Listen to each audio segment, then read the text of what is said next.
Hello, this is Jason F. Boggs, author of the Dragon Trilogy, which incorporates the novels The Devil's Dragon 2017, The Dragon's Harvest 2018, and the upcoming The Dragon Zenith 2020. In this short presentation, I'll explore and ask the question, can sci-fi authors predict the future? Not do they do all the time, but can they? I think they can, but only sometimes. The short answer is no, but the long answer is sometimes. You'll never see this headline. That's because predicting the future is imprecise. It's inexact. It's throwing darts at a cosmic dartboard, and occasionally you'll hit a bullseye, which is kind of creepy when it happens.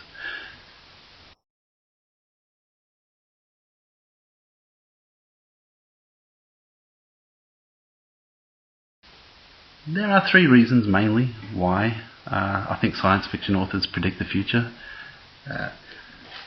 I think they're stories about the future, so again it's inevitable, but they're educated guesses. For example, I don't think in the next few years we'll be wearing jetpacks and being beamed to the moon. It has to be realistic. You look at our own planet 70 years ago, we still had cars, we still had basic television, telephones, and even the military had computers, so not all that different, although vastly different in the way it's been developed. You can still tell it's the same planet though. Of course there's the Barnum effect. People will ascribe vague predictions as precise. For example, the predictions of Nostradamus, while spooky, were not as precise as people claim that they are. Some examples of this are Mary Shelley, the grandmother of science fiction. She predicted a global pandemic in 1826, almost 200 years ago. The Last Man was the book, and also predicted the advances of science in modern organ transplants and stimulation of cells via electricity, of course, in the famous Frankenstein. Of course you have H.G. Wells. He was truly a visionary of his time. This was before the 20th century. He proposed nuclear warheads, landing on the moon, genetic engineering, and the internet, of course. The internet has been used by lots of science fiction authors right up until when the internet was a reality. Many have actually predicted the internet. When I was a kid, I actually predicted it. So the internet and plague have been sci-fi tropes from the 19th century. So much so that I use one of them in my first book.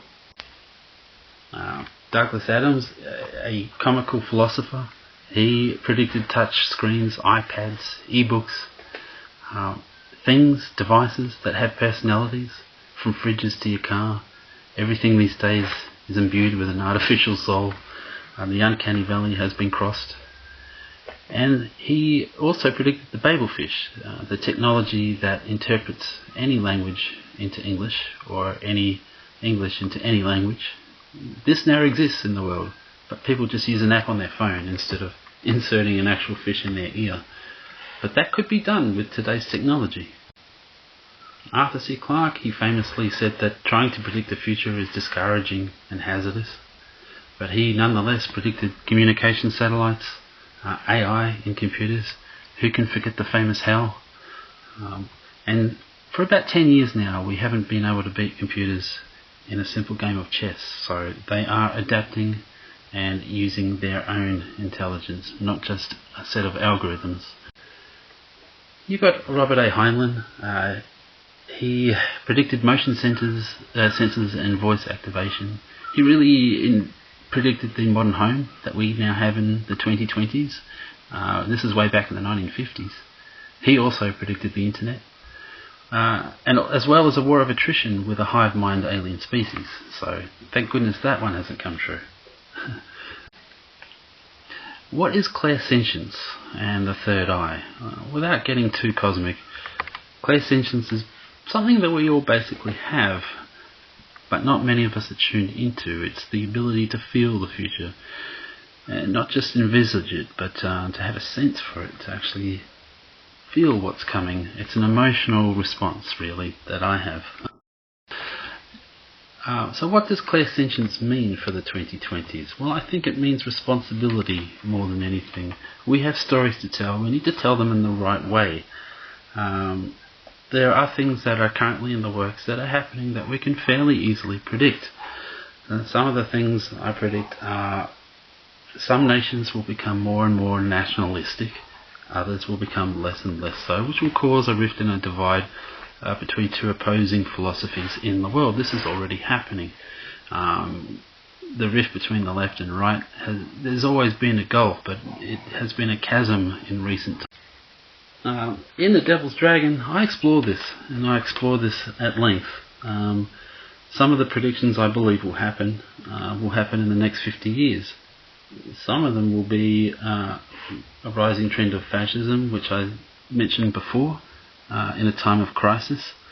And also there will be advances in technology in terms of space travel and so our responsibility is to identify good and evil, right and wrong. Believe it or not, they're elusive concepts when you become an adult.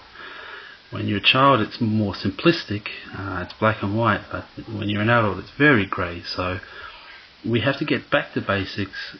We have to look at the fundamentals of good and evil, which can be found in all of Earth's major religions. Use that as a base because it actually brings things back to perspective, puts things in black and white, which is what you need to when you're writing a story. I think otherwise the reader becomes even more confused than reality, and truth is stranger than fiction. Use storytelling to get the message across. Do it boldly or with subtlety and grace. I did the former because subtlety and grace are often missed on me.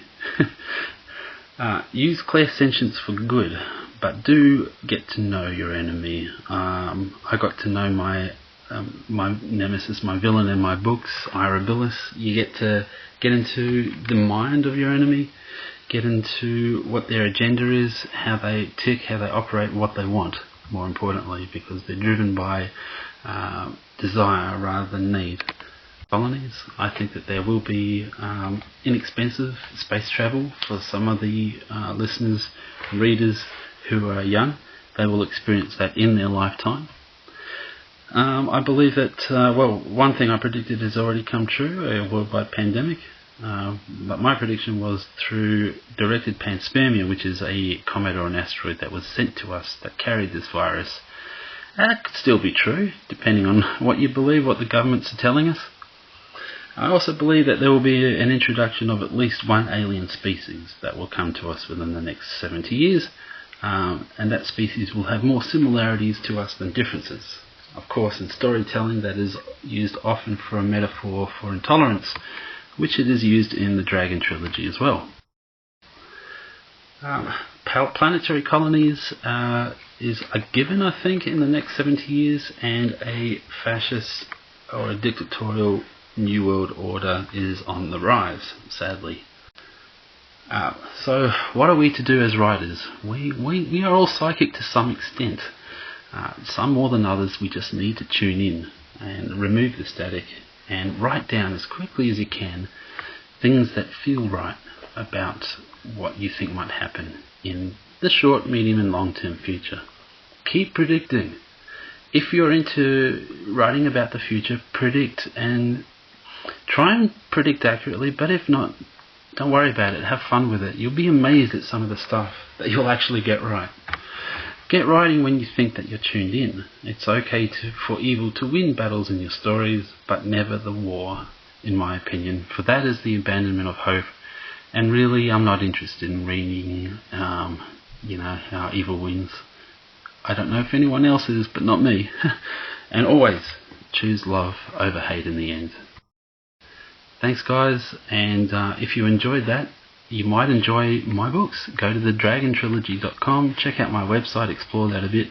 Drop me a line, Jason at The Dragon Trilogy, and have a read. Love you guys. See ya.